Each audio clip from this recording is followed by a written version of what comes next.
welcome to the WIHS Journal. On the broadcast today, we'll learn about Homes for the Brave in Bridgeport, Connecticut.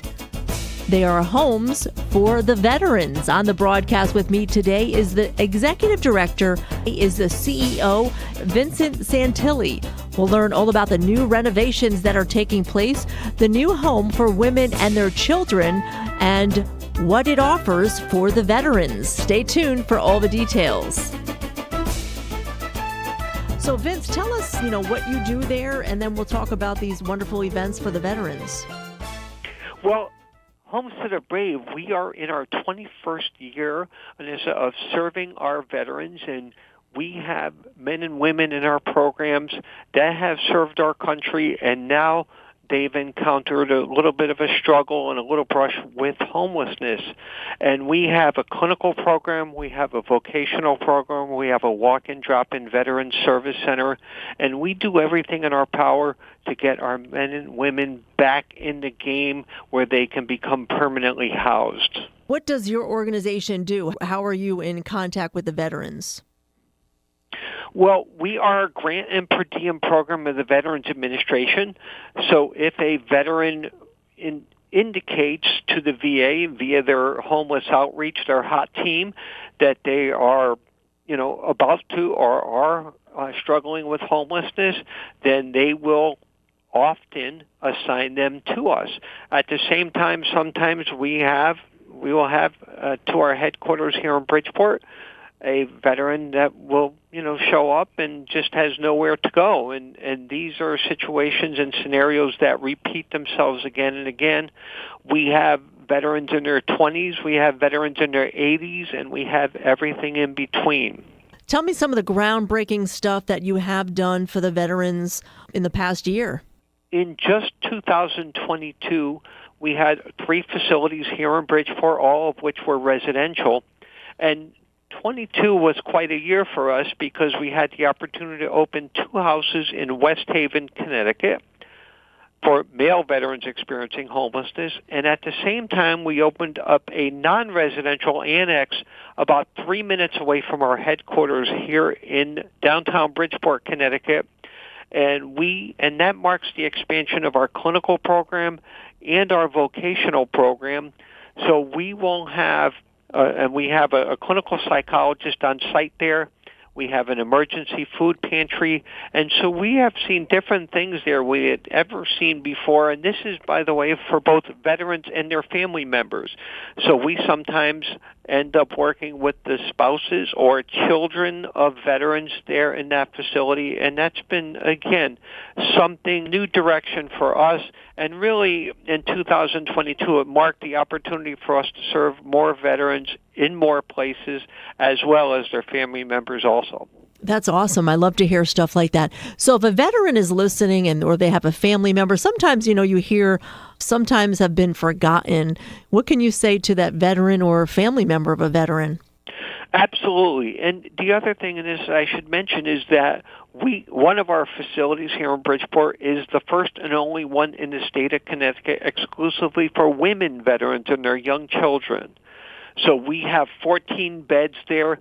10 are for the veterans themselves and up to 4 for overflow and or children. And we don't always have children, but we have had a stretch where we had, 3 children in the house at the same time.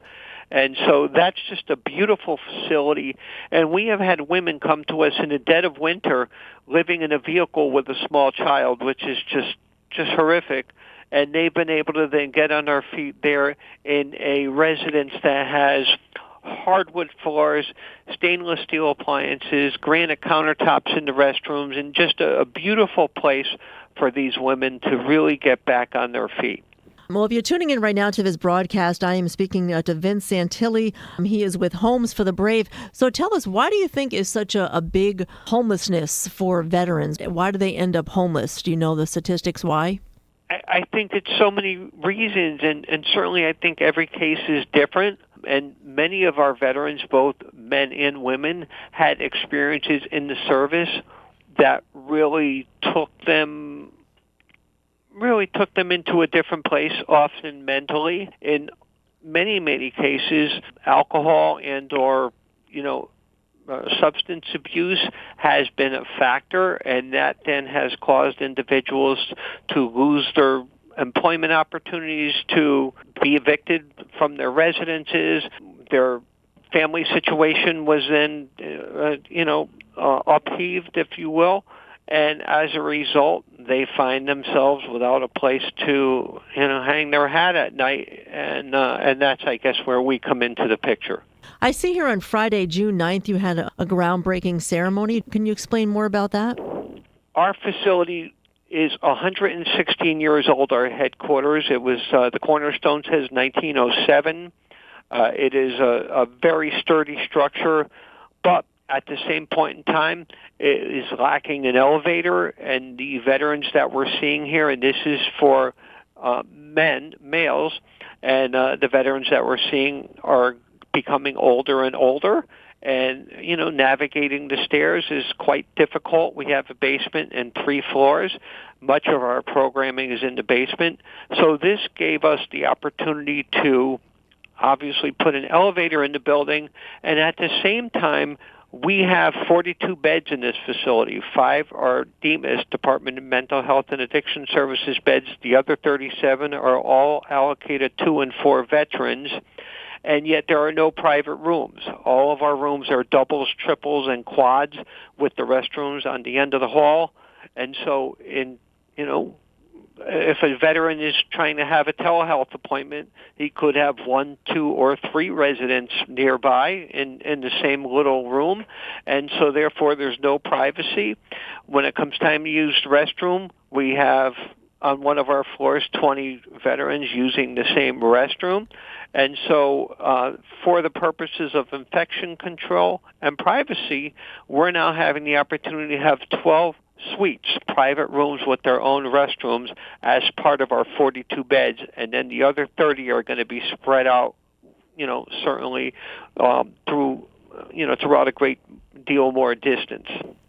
That's awesome. I love to hear stuff like that. So what about the veterans, that sometimes they come home from war and they are pretty physically disabled? What happens to that situation?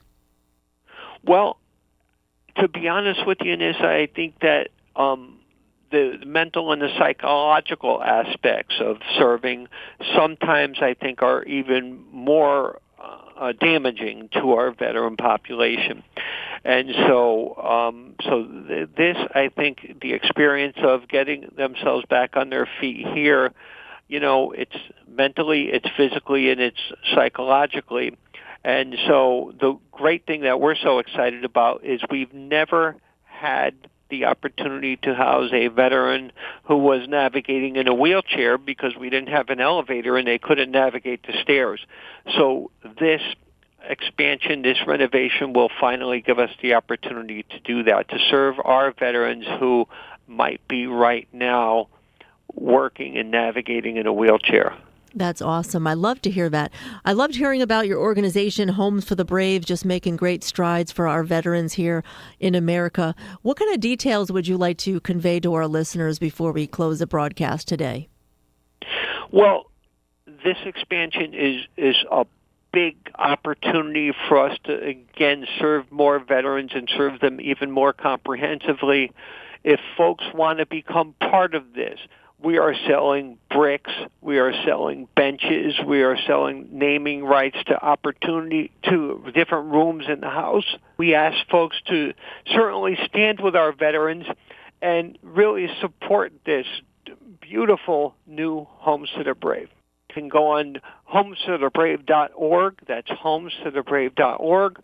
They can call us at 203-338-0669. And we'd be delighted to speak with them.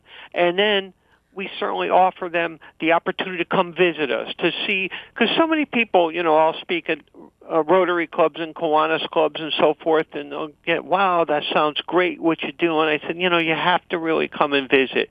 And when people do, that's when everything clicks. Once again on the broadcast with me was the CEO and Executive Director of Homes for the Brave, Vincent Santilli. How they're making new renovations for our veterans and their home in Bridgeport, Connecticut. To find out more details about Homes for the Brave, you can give WIHS a call at 860 346-1049. I'm Anissa Porticelli for News and Public Affairs.